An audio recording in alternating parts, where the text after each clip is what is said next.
Hello, this is Unit 1, Formative 1, Video 4, Properties of Real Numbers. So this should all be review, but I put a table up here.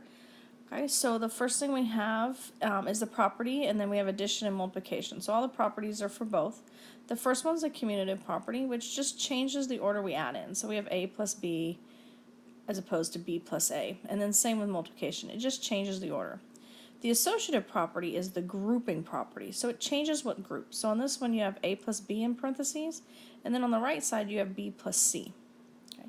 The identity property is when you don't change the identity of the number. So for example, in addition, if you have an A and you want it to be an A as an answer, you're going to add 0 because it doesn't change the identity of the number.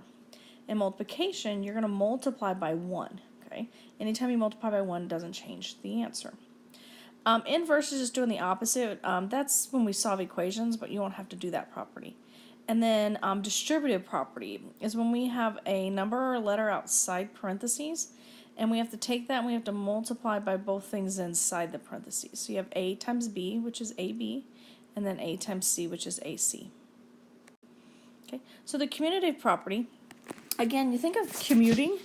Okay, so like if you're going to school and then to Walmart, okay? When you leave Walmart and you go to school. It just changes the order you're going to add, okay? And it works also with multiplication, okay? So that's the commutative property, both of addition and multiplication. Associative property changes the grouping. So associative property means, for example, I'm going to go to school, Walmart, okay? Then I'm going to go to McDonald's, okay? And if you change that, you might say, well, I'm going to go to McDonald's and Walmart, then to school, okay? So we change the grouping. Okay. You still get the same answers, but the big thing with this is the parentheses. What's inside parentheses changes.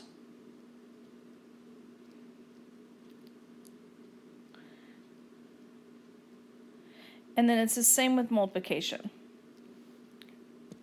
Distributive property is when you have something outside the parentheses. So if we have a 3 and then we have an x plus 2, okay, this 3 gets distributed to everything inside the parentheses. So we have 3 times x, which is 3x, and then we have 3 times 2, which is 6. Okay. Now just remember, distributive property also works with a number behind it.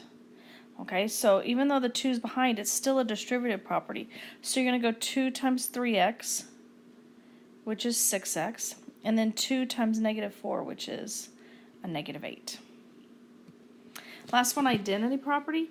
Remember, this is the one that doesn't change. So if I have an A and I want to add something to it, that's not going to change the identity of that. What can we add? And that's a 0.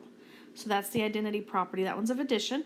Multiplication, let's say I have a 4 and I want my answer to be 4, but I want to multiply something by it. Okay, so what can you multiply by 4 to get 4 as the answer? And that would be a 1. And that's the identity property.